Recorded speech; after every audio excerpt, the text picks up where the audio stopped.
ಇವತ್ತು ನಾವು ಮಾಡ್ತಿರೋದು ಸಬ್ಬಸಿಗೆ ಸೊಪ್ಪಿನ ಪಲ್ಯ. ಫಸ್ಟ್ ಸಬ್ಬಸನ್ನ ಚೆನ್ನಾಗಿ ತೊಳೆದ್ಬಿಟ್ಟು ಸ್ವಚ್ಛ ಮಾಡಿ ಅದನ್ನು ಕಟ್ ಮಾಡ್ಕೋಬೇಕು. ಆಮೇಲೆ ಮೆಣಸಿನ್ಕಾಯಿನ ಇದನ್ನು ಕುಟ್ಟಾದರೂ ತೊಗೊಬೋದು ಅಥವಾ ಹಿಂಗೆ ಹೆಚ್ಚಿಬಿಟ್ಟಾದರೂ ತೊಗೊಳ್ಳಿ. ಆಮೇಲೆ ಒಂದು ಬಾಣಲೆ ಇಟ್ಟು ಅದಕ್ಕೆ ಎಣ್ಣೆ ಹಾಕಿ ಒಂದೆರಡು ಬೆಳ್ಳುಳ್ಳಿ ಹೆಸರನ್ನ ಹಾಕಿ ಆಮೇಲೆ ಅದು ಸ್ವಲ್ಪ ಫ್ರೈ ಆಗೋ ತನಕ ಬಿಡಬೇಕು ಬೆಳ್ಳುಳ್ಳಿ, ಆಯಿತಾ. ಆ ಬೆಳ್ಳುಳ್ಳಿ ಫ್ರೈ ಆದಮೇಲೆ ನಾನು ಸ್ವಲ್ಪ ಮಣ್ಣಿನ ಮಡಿಕೆ ಇಟ್ಟಿದ್ನಲ್ಲ ಅದಕ್ಕೆ ಸ್ವಲ್ಪ ಲೇಟ್ ಆಗುತ್ತೆ.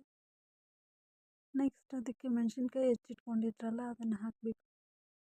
ನಂತರ ಅದನ್ನು ಚೆನ್ನಾಗಿ ಮೆಣಸಿನ್ಕಾಯಿ ಏನಪ್ಪ ಹಸಿ ಇದ್ದರೆ ಚೆನ್ನಾಗಿ ಟೇಸ್ಟ್ ಅನ್ಸಲ್ಲ. ಸೊ ಚೆನ್ನಾಗಿ ಫ್ರೈ ಮಾಡಿದರೆ ಪಲ್ಯದಲ್ಲಿ ಮೆಣಸಿನ್ಕಾಯಿ ತಿನ್ನಲ್ಲ ಅಂದ್ರೂ ಫ್ರೈ ಆಗಿರುತ್ತಲ್ಲ ಒಂದು ಸ್ವಲ್ಪ ಖಾರ ಕಡಿಮೆ ಆಗಿರುತ್ತೆ, ಸೊ ತಿನ್ಬೋದು. ಅದಕ್ಕೆ ಸ್ವಲ್ಪ ಹೊತ್ತು ಫ್ರೈ ಆಗಕ್ಕೆ ಬಿಡಿ.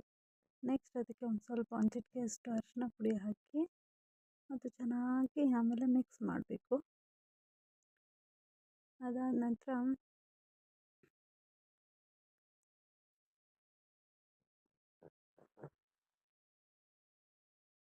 ಇದು ಚೆನ್ನಾಗಿ ಮಿಕ್ಸ್ ಆಯಿತಾ.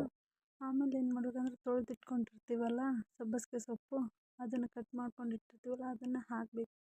ಅದಕ್ಕೆ ಅದು ಚೆನ್ನಾಗಿ ಮಿಕ್ಸ್ ಆಗಬೇಕೆಲ್ಲ, ಬೆಳ್ಳುಳ್ಳಿ ಮೆಣಸಿನ್ಕಾಯಿ ಎಣ್ಣೆ ಎಲ್ಲ ಮಿಕ್ಸ್ ಆಗೋಗಂಟ ಅದನ್ನು ಒಂದು ಸ್ವಲ್ಪ ಕೈ ಆಡಿಸಿ, ಆಯಿತಾ.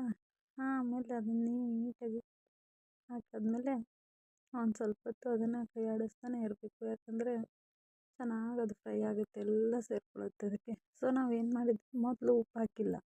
ಇವಾಗ ಏನು ಮಾಡಬೇಕಂದ್ರೆ ಸೊಪ್ಪು ಹಾಕಿದ ತಕ್ಷಣ ಆಮೇಲೆ ಅದಕ್ಕೆ ರುಚಿಗೆ ತಕ್ಕಷ್ಟು ಉಪ್ಪು ಹಾಕಬೇಕು. ಉಪ್ಪು ಹಾಕಿ ಮತ್ತೆ ಅದನ್ನು ನೀಟಾಗಿ ಸೌಟಿಂದ ಕೈ ಆಡಿಸ್ತಾ ಇರಿ, ಅದು ಉಪ್ಪೆಲ್ಲ ಅದಕ್ಕೆ ಸೇರ್ಕೋಬೇಕಲ್ಲ. ಸೊ ಆಮೇಲೆ ನಾವು ಫಸ್ಟ್ ಏನು ಮಾಡಿದ್ವಿ ಅಂದರೆ ಬೇಳೆನ ಒಂದು 1/2 ಅವರ್ ಮುಂಚೆ ನೆನೆ ಇಟ್ಟಿತ್ತು. ಆಮೇಲೆ ಅದು ನೀರೆಲ್ಲ ಬಸ್ಕೊಂಡ್ಬಿಟ್ಟು ತೊಗರಿಬೇಳೆನ ನಾವಿದು ಸೊಪ್ಪು ಹಾಕಿದ್ವಲ್ಲ ಸೊ ಅದಕ್ಕೆ ಹಾಕಬೇಕು. ಹಾಕಿ ಅದನ್ನು ಚೆನ್ನಾಗಿ ಇವಾಗ ಮತ್ತೆ ಮಿಕ್ಸ್ ಮಾಡಬೇಕು. ಬೇಳೆ ಹಾಕಿಂದ ನಾವು ಮತ್ತೆ ಒಂದು ಸ್ವಲ್ಪ ಟೇಸ್ಟ್ ನೋಡಿಕೊಂಡು ಉಪ್ಪು ಸ್ವಲ್ಪ ಕಡಿಮೆ ಅನ್ನಿಸ್ತು ನನಗೆ, ಅದಕ್ಕೆ ಇನ್ನೊಂದು ಸ್ವಲ್ಪ ಒಂದು ಚಿಟಿಕೆಯಷ್ಟು ಉಪ್ಪು ಹಾಕ್ಕೊಂಡು ಮತ್ತೆ ಅದನ್ನೆಲ್ಲ ನೀಟಾಗಿ ಕಲಿಸ್ಕೋಬೇಕು. ಇದಕ್ಕೆ ನೀರೇನು ಆ್ಯಡ್ ಮಾಡಬೇಡಿ, ಬೇಳೆಯಲ್ಲಿರುತ್ತಲ್ಲ ಅದೇ ನೀರು ಸಾಕಾಗುತ್ತೆ. ಆಮೇಲೆ ನೋಡಿ ಈ ಥರ ಆಯಿತು ಪಲ್ಯ, ಆಯಿತಾ. ಚೆನ್ನಾಗಿ